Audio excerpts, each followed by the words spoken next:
Martino. Le cauchemar de tous les woke.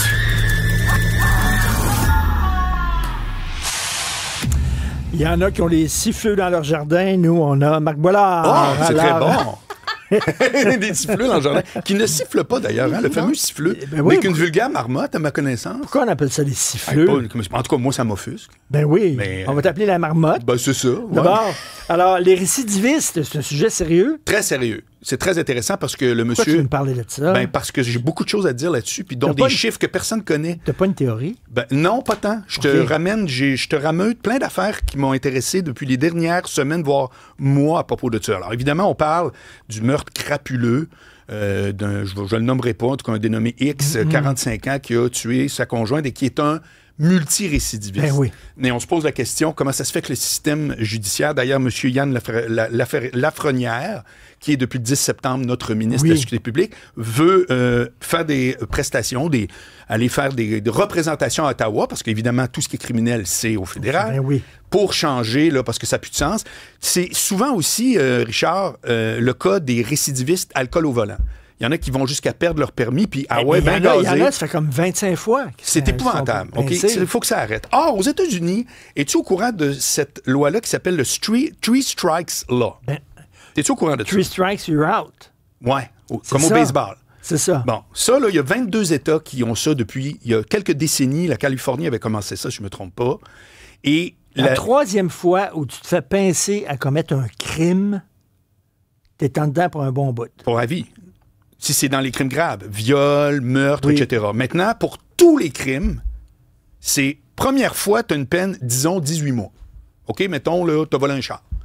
Tu es en prison pour 18 mois. Tu récidives, le juge n'a pas le choix, c'est le double. Ben oui. 36 mois. Tu me suis? Oui. Tu récidives, c'est prison à vie. Ah oui. C'est terminé. Et les études ont démontré au fil des années que l'effet dissuasif, et ça, c'est les gens très pro-réhabilitation qui amènent ça dans la discussion, des études très sérieuses qui montrent que ça n'a pas un effet dissuasif si fort. Mais Richard, je m'en cogne. Moi, je suis pas là. Cogne, moi. Comprends-tu? C'est ça. Moi, je veux pas éduquer personne. Je veux juste les neutraliser. Punir. Punir. Oui, non, la réalité. Oui, mais au-delà de punir, t'es en prison, tu déranges plus. Parce que c'est ça qu'on vient de vivre, là. C'est un multirécidiviste. Et puis les libérations conditionnelles, ça serait, je te donne une chance.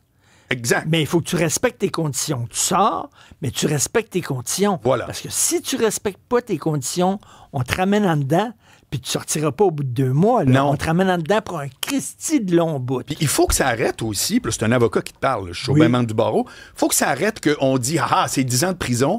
On sait déjà que ça va être un tiers de la peine.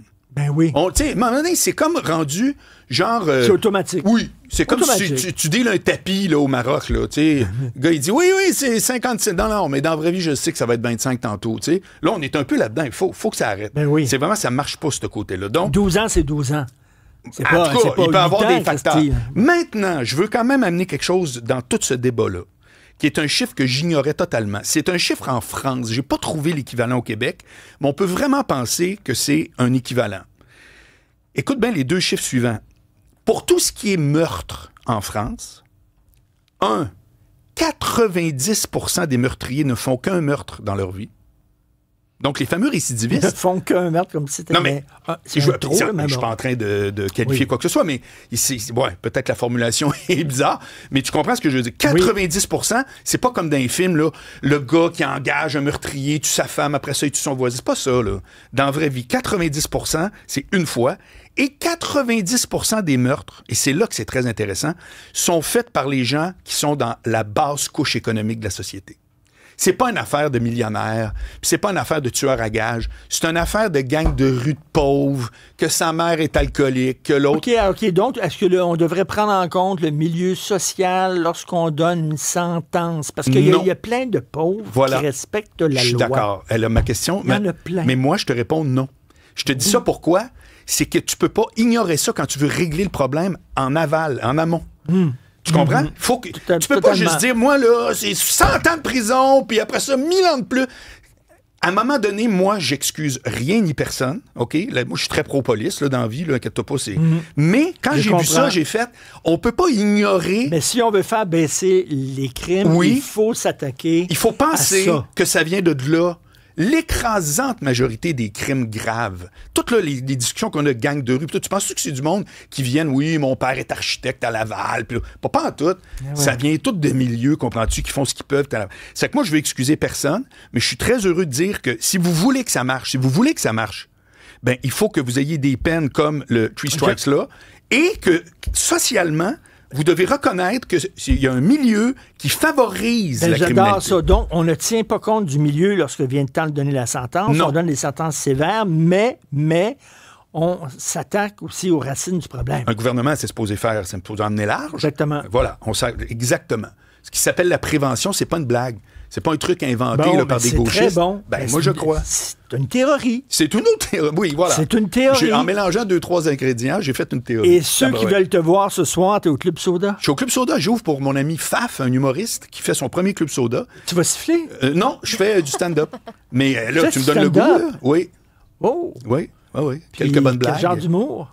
C'est assez élevé parce que Faf, il déménage pas mal. Okay. Il y a une clientèle, comprends-tu, qui aime ça quand ça rentre dedans. Tu vas faire de l'humour, mettons que des gangs, mettons que tu dirais pas ici. Tu dirais pas à radio. Je les ferai pas ici. OK. Non.